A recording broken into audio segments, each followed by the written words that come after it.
Namaste.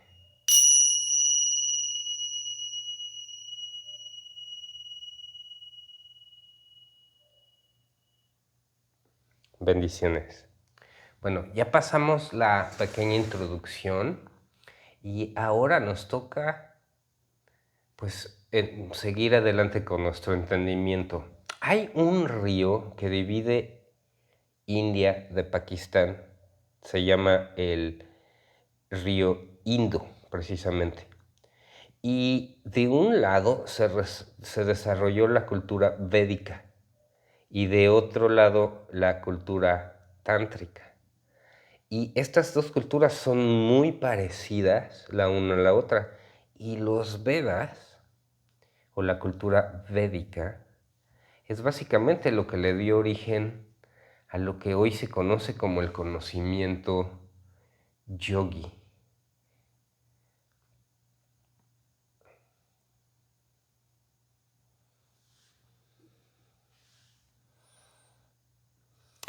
La cultura Veda o los Vedas, como se les conoce, son los textos más antiguos en existencia. Están en sánscrito, son 4 textos. Y de ahí es donde surge la mayoría de la filosofía que vamos a hablar. ¿Quién le dio base o de dónde surge esta cultura? Surge de los arios que emigran hacia esta área más habitable del planeta.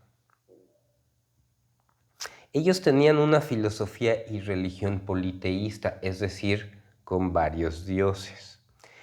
Personificaban a la naturaleza, por eso vemos, no nada más ahí, sino en muchas de las culturas,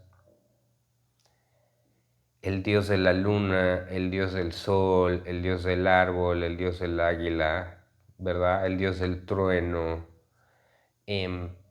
porque adoraban a la naturaleza. El sacrificio al fuego formaba parte de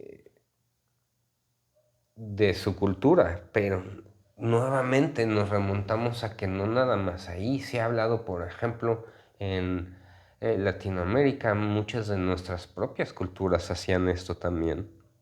Inclusive los egipcios y chinos también tienen esto en común. De acuerdo con las enseñanzas védicas, el primer hombre en la tierra se llamaba Manu y de ahí desciende la raza de los arios. Él estableció la cultura védica en el río Saraswati, en la parte norte de la India.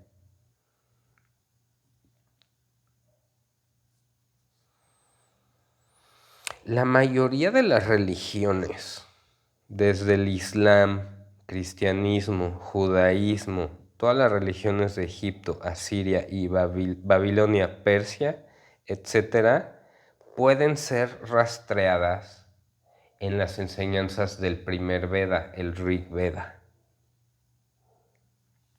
Ahora bien, estamos hablando de un periodo previo a donde había la escritura. Es decir, los Rig Vedas o los Vedas son el primer texto que tenemos nosotros acceso, ¿verdad? Pero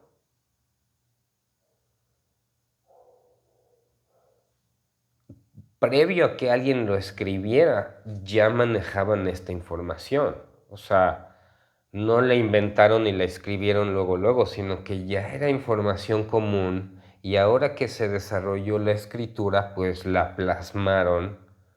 Fue lo primero que plasmaron en escrito. Pero la información viene previo a la escritura, ¿no?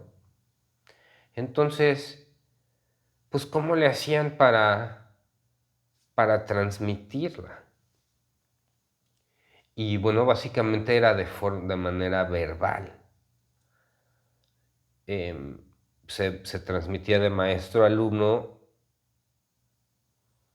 De hecho, los Upanishads, Upa significa sentarse cerca, Upanishad significa sentarte cerca al maestro a escuchar.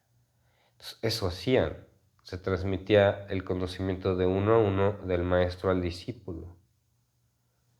Yo hablo y tú escuchas y lo memorizas.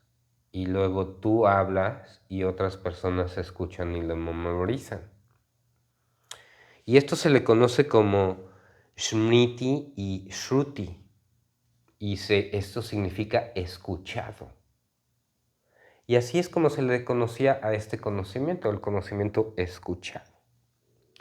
Dícese que los primeros en obtener este conocimiento fueron videntes o rishis iluminados, quienes no inventaron esto, sino ellos en unos estados meditativos muy elevados recibieron esta información en esos estados. Ahora, tú y yo sabemos que si yo te digo algo a ti, así A, B, C, D, y tú se lo vas y se lo dices a otra persona, y a otra persona, y así nos vamos a 20, y luego le digo, a ver, tú número 20, ¿qué te dijo? Me van a decir a mí una cosa que yo no dije, ¿sí? Sabes eso, ¿no? El teléfono descompuesto creo que le dicen, ¿no? Entonces, ellos se dieron cuenta de esto, por eso el conocimiento se está transmitiendo de generación en generación. ¿Cómo nosotros podemos saber que ese conocimiento no fue ahí como que medio cambiado a modo, ya sabes? O sea, ¿cómo sabes? Y de este problema se dieron cuenta ellos muy tempranamente. Y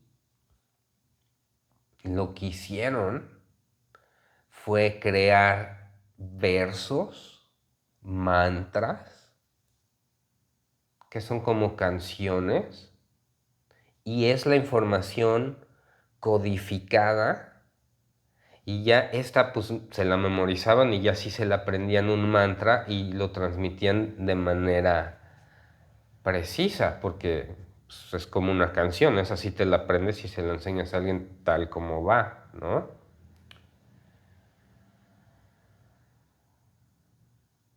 Pero le pusieron matemática, lo que hicieron fue dividir hicieron unos versos que rimaban y matemáticamente contaban las sílabas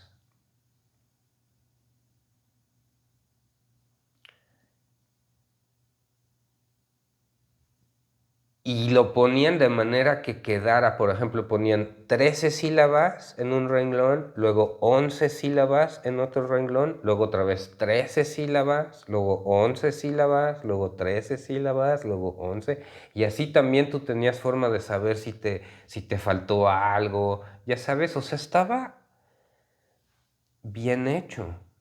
Fue un trabajo muy, muy detallado. Y para darte un ejemplo de esto, te voy a pedir que te regreses en tu manual a, creo que es la página 5, donde dice Ashtanga Yoga Traditional Opening Mantra, es decir, el mantra de apertura tradicional de la Ashtanga. Ups. Es que está en modo que nomás me veo yo. Pero bueno, es la página 5. Y si tú eres Ashtanga y ya estás familiarizado con este mantra, si no has practicado Ashtanga, bueno, te presento el mantra como es. Si no has encontrado la página, te voy a dar un segundo más, pero Primero te voy a decir cómo va el mantra para que lo escuches. Y luego te voy a explicar cómo está esto de las sílabas. Entonces el mantra es Om Vande Gurunam Charanana Vinde Sandarashita Swatma Sukava Bodhe Nistreyase Jangalekaya Mane Samsara Hala Hala Mohashantye Abahu Purushakram Shankachakrasi Daharinam Sahasra Shirsam Shwatam Pranamami Patanjalim Om.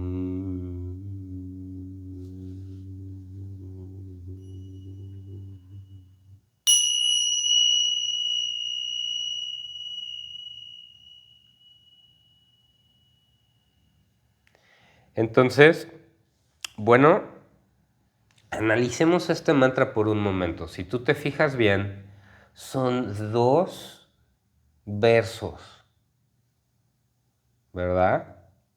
¿Y qué ocurre con el primer verso? Vamos a contar sílabas.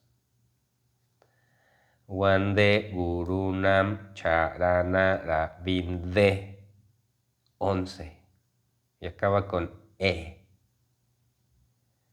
Sandara Shita Su Atma Sukha Bodhe 13 y acaba con E. Entonces, yo lo que les dije era que 11, 13, el que sigue debe de ser 11 y luego 13. Entonces, Nistre ya se yanga le ka ya ma ne 11. Samsara jala jala moja shanti 13. Y todas acaban con E. Sigamos. Abajo, Purushakram. ¿Qué pasó? ¿Por qué solo 7? El mantra de Ashtanga Vinyasa Yoga de apertura consta de 2 versos, de 2 libros muy grandes, pero nada más es el primer verso de cada uno, porque son los que le gustaban a Patabi Joyce. Y él agarró un versito de uno, otro versito de otro, los puso juntos y esto se convirtió en el mantra de apertura de Ashtanga Vinyasa. Entonces, si tú puedes ver el primer verso, 13, 11, 13, 11, pero ya después, y todas son Charanana Vinde, Sukava Bodhe, Yangalekaya Mané, Mohashantiye, ¿qué? Y luego los que siguen, abajo Purushakram, Shankachakrasi Dahari Nam, Sahasra Shirsam Shwetam, Pranamami Patanjalem. Otra vez rima, pero en el segundo ya no son 11, 13, ya son, creo que son 7 y 9. ¿Cuántas le ibas a ver? Es así lo que te estoy tratando de enseñar. Como esto, son libros extensos, enormes, enormes, con mantras y mantras y mantras y mantras que riman y que traen información codificada. ¿Cómo que codificada? Bueno, déjame te traduzco el primer párrafo y vas a ver por qué te digo que está codificada. Me inclino a los pies en loto del gurú. La dicha despertante de nuestro ser es revelada, más que mejor, actuando como el doctor de la selva, pacificando o apaciguando la ilusión, el veneno de samsara. What? O sea, eso es lo que dice. Y el segundo párrafo, fíjate, te lo traduzco y está todavía más difícil de entender. Dice, tomando la forma de un hombre a los hombros, con un caracol, un disco y una espada en su mano, 1000 cabezas blancas, sobre de 1000 cabezas blancas, yo saludo a Patanjali. Eso dice. Entonces, bueno, para entender qué significan estos mantras, todo el mundo se tenía que entender de qué hablan de estas cabezas blancas, qué significa la espada, qué significa el disco, qué significa el caracol, qué significa el veneno, qué significa samsara, qué significa ser el doctor que cura, qué significa... Entonces todo esto pues tiene como un significado. Si alguien llega y lee este conocimiento desde fuera, sin saber todo lo que estas palabras en realidad significan, no va a poder descifrar, decodificar, utilizar este conocimiento. ¿Ves? Entonces, cada uno de esos es una temática muy amplia.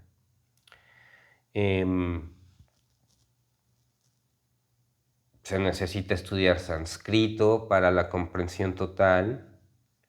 Y bueno, en este programa nada más te estoy dando una introducción para que entiendas tú qué es eso que andan cantando, por qué es, qué significa. Pero no estamos aquí para descifrar cada uno de todos los versículos que hay en los Vedas.